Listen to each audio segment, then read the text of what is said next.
Hello friends, welcome to grassroots. आज हम बात करेंगे in continuation of our previous video proteins. और प्रोटीन और अमाइनो एसिड के बीच में जो जंक्चर है, बेसिकली आज हमारा वो टॉपिक रहेगा। अमाइनो एसिड का लेक्चर देख लिया है? नहीं देखा तो जाके देख लीजिएगा बाद में। अभी फिलहाल फोकस करते हैं प्रोटीन्स पे। जो भी अमाइनो एसिड हमने पढ़े थे लास्ट क्लास में, 20 अमाइनो एसिड्स, वही मिलके अल्टीमेटली प्रोटीन्स बनाते हैं। और ये जो प्रोटीन्स हैं, ये स्मॉलेस्ट जो अगर प्रोटीन की बात करें तो वो हो सकता है आपका एक केमिकल, कहते हैं उसको एस्पार्टेम। और ये जो एस्पार्टेम है, it is made up of 2 amino acid. ये आर्टिफिशियल स्वीटनर है। थोड़े टाइम पहले आपने देखा था, जब जिनको डायबिटिक होती है वो इसको यूज करते हैं, कंज्यूम करते हैं, आर्टिफिशियल स्वीटनर, जो कि एक प्रोटीन है। ये भी क्वेश्चन आता है, ठीक है। एस्पार्टेम अपने आप में बना होता है एस्पार्टिक एसिड एंड फिनाइलएलानिन से। डन। ये तो हो गया स्मॉलेस्ट प्रोटीन, जो कि 2 अमाइनो एसिड से बनता है। लार्जेस्ट प्रोटीन क्या हो सकता है? लार्जेस्ट प्रोटीन होता है डेफिनेटली हमारे मसल प्रोटीन, एंड इसका नाम होता है टिटिन। जो टिटिन है, इसके अंदर normally more than 10,000 amino acids होते हैं। 10,000 से बहुत ज़्यादा अमाइनो एसिड्स होते हैं। तो आप देख रहे हैं कि प्रोटीन्स में अमाइनो एसिड की डाइवर्सिटी है, छोटे से छोटा एंड बड़े से बड़ा।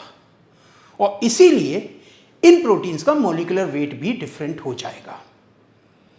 Different amino acid contribute to different molecular weight. और यहीं पे हमारा जो है आज का टॉपिक स्टार्ट होगा। तो आज का टॉपिक होगा that how to calculate the molecular weight if the amino acids are given to you. ये एक न्यूमेरिकल होता है, जो कि आपका एक क्वेश्चन बनता ही बनता है डिफरेंट एग्जाम्स में। अब एक काम करते हैं, इससे पहले कि हम 20 अमाइनो एसिड्स के मॉलिक्यूलर वेट को याद करें, एक अगर किसी एग्जाम्स में आपके पास 5 सब्जेक्ट्स हैं, जैसे आपके 12th क्लास में मार्क्स थे, तो आप जनरली रिप्रेजेंट करते हैं उन मार्क्स को as an average. Let's say आपके 95% हैं। मोस्ट ऑफ द टाइम ये जो 95% मार्क्स हैं, ये आपके एक्चुअल मार्क्स नहीं होते, रेदर देन क्या होता है, ये समेशन होता है और उसका आप एवरेज निकाल लेते हो। यानी आपके 5 सब्जेक्ट्स में जितने भी मार्क्स आए डिवाइड बाय 5, वो आपका एवरेज आप कोट करते हो। सेम वे में amino acid, since they are too hugely different in terms of their molecular weight, आप 20 के 20 अमाइनो एसिड को याद नहीं रख सकते। तो क्या ट्रिक करी जाएगी?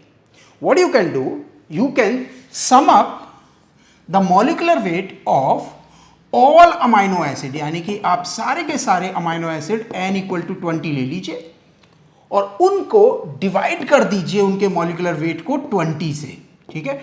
तो आप 20 के 20 अमाइनो एसिड्स के मॉलिक्यूलर वेट को लेके उसको अगर हम 20 से डिवाइड कर देते हैं, तो then we get an average molecular weight of around 136.8 dalton. Dalton जो वर्ड है वो प्रोटीन वर्ल्ड में या बायोमोलिकुलर वर्ल्ड में यूज होता है, और ये जो है ये ऑलमोस्ट AME को इक्वल है। अगर मुझे वाटर को डाल्टन में रिप्रेजेंट करना पड़ेगा तो वाटर कहलाएगा 18 डाल्टन, राइट। तो यानी कि जो molecular weight of an average amino acid would be 136.8। 2 minute के लिए जरा अमाइनो एसिड्स के बारे में सोचिए। क्या सारे अमाइनो एसिड एक जैसे थे? क्या सभी में एक जैसी साइड चेन थी?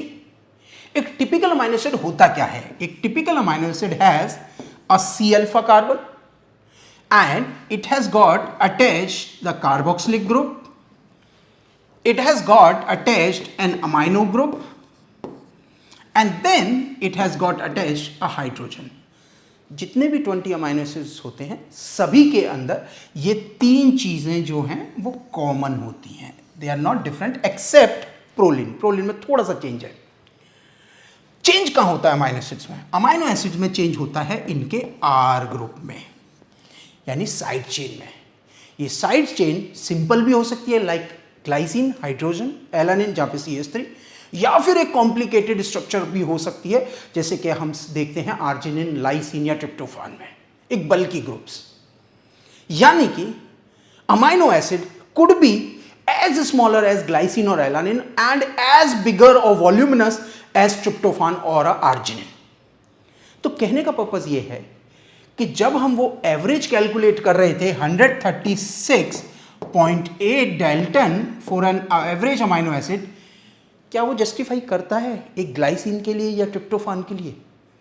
ग्लाइसिन का डेफिनेटली मॉलिक्यूलर वेट बहुत कम होगा इससे, जबकि आपका जो ट्रिप्टोफान है या आर्जिनिन है उनका मॉलिक्यूलर वेट इससे बहुत ज़्यादा होगा, जैसे आर्जिनिन का 174 होता है। तो इसका मतलब ये जो एवरेज है ये ट्रू पिक्चर नहीं है, ट्रू सिग्नेचर नहीं है अमाइनो एसिड के मॉलिक्यूलर वेट का। And most of the time क्या होता है, मोस्ट ऑफ द टाइम ये जो आपके smaller molecular weight amino acids होते हैं वो प्रोटीन वर्ल्ड में ज़्यादा दिखते हैं। हायर मॉलिक्यूलर वेट जो अमाइनो एसिड्स होते हैं because of their steric hindrance वो कम ऑब्जर्व होते हैं प्रोटीन वर्ल्ड में। So both in the discrepancy of the molecular weight size and as well as their occurrence, इसकी वजह से हम इस एवरेज वैल्यू को एग्जैक्टली यूज नहीं करते हैं बायोलॉजी में। रेदर देन इस वैल्यू को हम नॉर्मलाइज कर लेते हैं। नॉर्मलाइज का मतलब है यहां पर कि ये जो डेटा है इसके हिसाब से हमने करेक्शन कर ली एंड एक एवरेज मॉलिक्यूलर वेट निकल के आता है विच इज अराउंड 128 डाल्टन। ये फिगर आप जरूर याद रखिएगा क्योंकि एग्जाम में इस पे क्वेश्चन बनेंगे। तो आपका एक एवरेज अमाइनो एसिड का मॉलिक्यूलर वेट कितना होगा? हमेशा 128 डाल्टन। ठीक है, अब वो चाहे आप ग्लाइसिन का लीजिए, आर्जिनिन का लीजिए, अनलेस अनटिल स्पेसिफाई नहीं कर रखा तो आप ध्यान रखिएगा हमेशा एक एवरेज अमाइनो एसिड का मॉलिक्यूलर वेट आप क्या कैलकुलेट कर लेंगे? 128 डाल्टन। एक क्वेश्चन सॉल्व करते हैं। Let's calculate the molecular weight of 10 Deka या फिर आप कह सकते हैं स्ट्रेट अवे डेका पेप्टाइड। एक 10 अमाइनो एसिड का सीक्वेंस है जो कि कनेक्टेड है एक दूसरे से। ठीक है, 10 इस तरीके से सीक्वेंस हैं और वो कनेक्टेड है एक दूसरे से and then they are going to produce the peptide, long peptide. तो आज हमें बात करनी है कि इसका मॉलिक्यूलर वेट क्या होगा। इस तरह के क्वेश्चन जनरली पूछे जाते हैं। तो सिंपल सा है, जब भी दो amino acid they get condensed together तो then they form a peptide bond. क्या बनाते हैं वो? Peptide bond. इसकी केमिस्ट्री को हम बाद में डिस्कस कर लेंगे, बट एज यू नो जब भी दो अमाइनो एसिड जुड़ते हैं तो वो एक पेप्टाइड बॉन्ड बनाते हैं और कंडेंसेशन के दौरान we release a water molecule, means 18 dalton का हम लॉस करते हैं। तो अब आपको धीरे धीरे फॉर्मूला समझ में आने लग गया होगा। आपको क्या करना है, जितने भी आपके अमाइनो एसिड्स हैं, ठीक है, उनको आप कैलकुलेट कर लीजिए। दैट मीन्स हमारे पास कितने हैं अमाइनो एसिड्स? 10, और इनका मॉलिक्यूलर वेट कितना होता है एवरेज का? 128 डाल्टन। अब हर बार जब भी दो अमाइनो एसिड ज्वाइन कर रहे हैं तो then we are losing one water molecule. Every time we are losing one water molecule. In total हमने कितने वाटर मॉलिक्यूल लूज किए होंगे? Tell me. जो एंडिंग वाले हैं वो तो लूज नहीं हुआ, वहां पे तो अभी भी आपका NH2 है और यहां पर अभी भी आपका COH है, तो यहां से तो वाटर लूज नहीं होगा। तो basically how many water you are going to lose? You are going to lose 9 water molecules, right? यानी कि हमेशा ये देख लीजिएगा जब भी जितने भी अमाइनो एसिड्स आपको दे रखे हैं उससे एक कम हमेशा वाटर लूज होता है इन अ लीनियर पेप्टाइड। सर्कुलर में उतने ही होते हैं, लीनियर में हमेशा एक वाटर मॉलिक्यूल कम लूज होता है। तो इसमें से कितना माइनस करेंगे हम? 9 वाटर मॉलिक्यूल का मॉलिक्यूलर वेट कितना आ जाएगा? जल्दी से कैलकुलेट करते हैं। It will be 1280 and this will be 9 8 7 और 9 7 16, राइट? डन। इसको माइनस कर लीजिए, कितना आएगा? 8 7 6 1 and then 1, so it will be around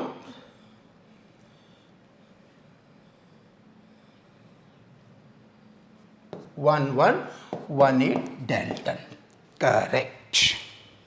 तो इस तरीके से आप मॉलिक्यूलर वेट कैलकुलेट कर सकते हैं किसी भी गिवन पेप्टाइड में, चाहे वो पेंटापेप्टाइड हो, हेक्सापेप्टाइड हो, 7 नोना पेप्टाइड हो, आपको जितने भी पेप्टाइड दिए गए हों उसका मॉलिक्यूलर वेट आप आराम से कर सकते हैं। अच्छा, इसमें एक और एक्सटेंशन भी हो जाती है कई बार। वो आपको इतना सिंपल क्वेश्चन नहीं बनाएंगे, वो क्या कर देंगे एट टाइम्स, लेट अस से जैसे कि आपके पास 3000 300 let's say base pair sequence है, डीएनए दे दिया आपको, and now they will say इनसे जो पेप्टाइड बनेगा उसका मॉलिक्यूलर वेट क्या होगा। देखिए बड़ा सिंपल क्वेश्चन को इन्होंने थोड़ा सा एक्सटेंड कर लिया है। इसमें आपको एक बेसिक मॉलिक्यूलर बायोलॉजी की नॉलेज लगानी है। आपको पता है कि जो डीएनए है जब वो उसे प्रोटीन बनाना होता है थ्रू मैसेंजर आरएनए, तो वो जेनेटिक कोडॉन्स का यूज करता है, राइट, यानी कि जेनेटिक ट्रिपलेट जो कि 3 बेस पेयर का होता है। तो दैट मीन्स अगर हम इसको डिवाइड कर दें 3 से, which is a signature of a genetic codon, तो हमारे पास how many amino acid will be coded? 1100 amino acid. और इनसे आप आराम से वही सेम तरीका लगा के आप क्या कर सकते हो? Calculation of a molecular weight. कुछ बच्चे बोलते हैं कि सर क्या कोई और तरीका है इससे हम इस क्वेश्चन को सॉल्व करने के लिए इजी और हो जाए कैलकुलेशंस में? अभी जैसे आप भी देर कर रहे थे कैलकुलेशन करने में, तो इससे क्या हम टाइम सेव कर सकते हैं?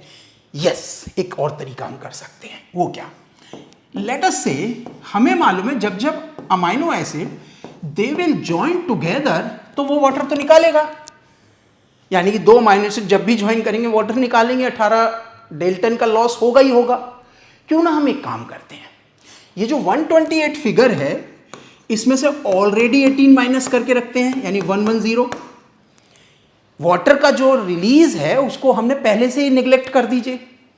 तो आप कहेंगे कि सर यहां पर तो वाटर जो एक्सटेंशन पे था, जो साइड चेन पे था, या जो आप कह सकते हैं टर्मिनल एंड्स पे जो थे, वहां तो वाटर का लॉस नहीं हुआ है। बिल्कुल करेक्ट है। तो वहां पर आप क्या करिएगा, वाटर का एक 18 मॉलिक्यूलर वेट ऐड कर दीजिए। तो आपका फॉर्मूला क्या बन जाएगा? फॉर्मूला बन जाएगा molecular weight of a peptide. अब देखिए इस तरीके से सॉल्व करते हैं, सेम डेका पेप्टाइड का। तो डेका पेप्टाइड का कितने थे? 10 इंटू 110। ठीक, ये हो गया आपका एवरेज मॉलिक्यूलर वेट, बिकॉज आपने 18 माइनस कर दिया। और हमने क्या बोला? आपको एक वाटर का ऐड करना है, दैट मीन्स 18। जल्दी से सॉल्व करिए। अब तो ये तो सिंपल कैलकुलेशन होगी, 1100 प्लस 18, यानी कि आपका कितना आ गया? 1118। आप इस तरीके से सॉल्व करिए या 128 वाले तरीके से सॉल्व करिए, दोनों में आंसर ऑलमोस्ट सेम आते हैं हमेशा।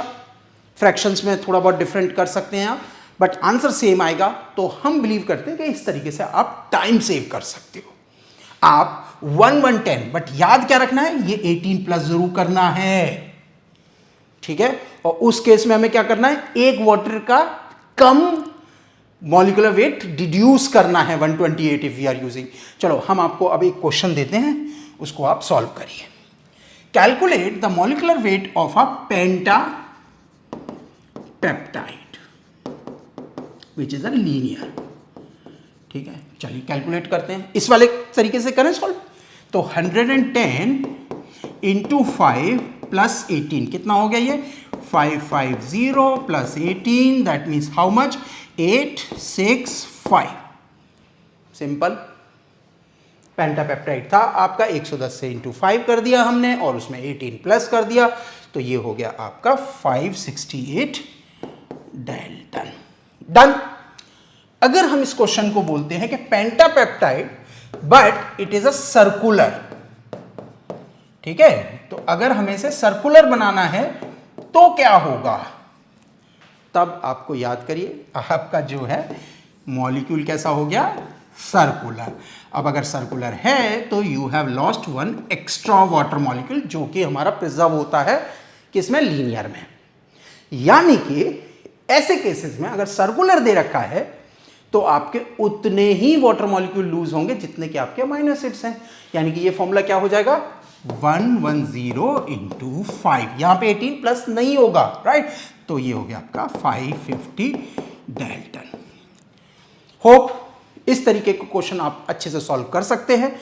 बहुत इजी कैलकुलेशंस होती है, डीएनए दे देंगे या फिर आरएनए का आपका मैसेंजर आरएनए के बेस पेयर दे देंगे और उससे आपको बोला जाएगा कि इस तरीके के क्वेश्चन सॉल्व करो। उल्टा भी कर सकते हैं, रिवर्स भी कैलकुलेशन में जा सकते हैं। सीएसआईआर में, सीएसआईआर में अक्सर या आईआईटी जेईई में अक्सर आपसे क्या कर दिया जाएगा, हो सकता है वो कहें कि आपके पास इतना मॉलिक्यूलर वेट है 550 डाल्टन, आपका कितना डीएनए के बेस पेयर रिक्वायर्ड होंगे? तो ऐसे केसेस में आपको क्या करना पड़ेगा? 550 डाल्टन अगर है मॉलिक्यूलर वेट, तो इससे नंबर ऑफ अमाइनो एसिड्स कैसे निकालेंगे? By dividing with 110। ठीक है, अगर लीनियर है तो +18 ऐड का देख लीजिएगा, और अगर नहीं है तो आप लेट से सर्कुलर है तो हम सर्कुलर से चलते तो कितने हमारे निकल गए 5। अब आपको मालूम है जेनेटिक ट्रिपलेट होता है तो कितने बेस पेयर चाहिए, 3 more, that means 15 base pair DNA is required to synthesize a 550 dalton molecular weight protein. इस तरह की कैलकुलेशन जो है ट्रिकी होती है, सिंपल बना सकते हो, टाइम सेवर्स भी आप कर सकते हो। ठीक है, याद रखिए हम बार बार बोल रहे हैं टाइम मैनेजमेंट इज इंपॉर्टेंट, यहां से टाइम बचाओगे तो किसी और क्वेश्चन पे ले पाओगे, राइट। चलिए, with this please stay tuned with us, thank you very much.